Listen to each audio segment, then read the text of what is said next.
I've always struggled with my temper, and I've always held a lot of shame about that, because especially being a woman, you're not supposed to lose your temper and get angry, right?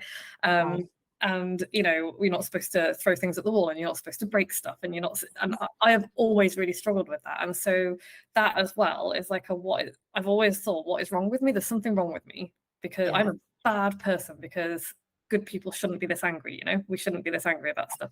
So that was like a really early trigger as well, or a really early kind of sign, I guess, that something was not right, or not wrong, but you know what I mean, different. Exactly. And when I was a kid, I grew up in a very shouty, sometimes violent household.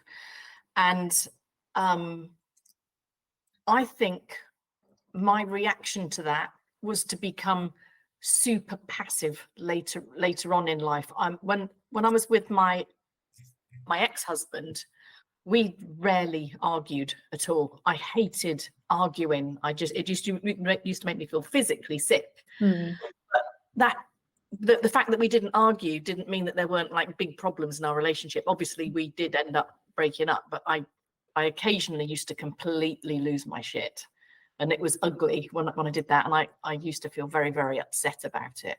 But when I was a kid, it was like a family joke that when I got upset, I would put myself in the cupboard under the stairs and scream for a couple of minutes, then come out and say, I feel better now.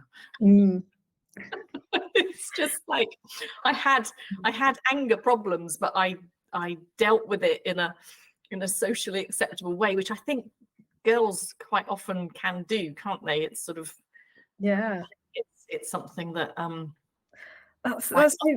it's really interesting that you say you used to hide yourself away and just like scream to yourself, because that's something that I do now, actually, is like and I sometimes wonder if the neighbors can hear. We're just like, I'm glad we live in the middle of nowhere. But it's like, it's either that or it's put my fist through a window, and I know which I prefer in the long term. It's like, it's much better to silently scream, or you know, not silently scream into something. And it's just so that's. But I also think when I was a teenager, and this is just something that I've just started to put together now. Like, I'm covered in self-harm scars. And I wonder how much of that is from that kind of, like, probably from all sorts of stuff, but from that kind of outlet of, you know, I feel like I need to crawl out of my own skin. You know, my skin isn't big enough to contain all of the feelings inside of me, and all of the like rage and stuff. And so that was like a really big thing as well. And I wonder how much that, like, it's all of this stuff that you kind of from your childhood that you only start to think about later, and it's like, wow, that's really interesting. I wonder if that's to do with that. Exactly.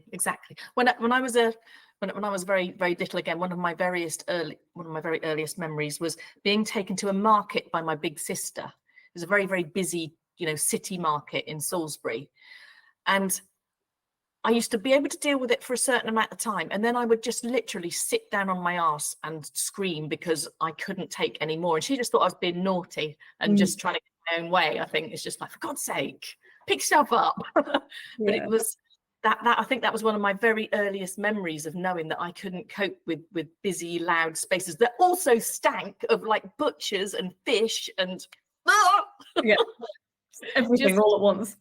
Just everything all at once. It was like a market is the worst place to take me, and I'm still now. I'm not a shopping sort of person because there's too much going on in shops. The shopping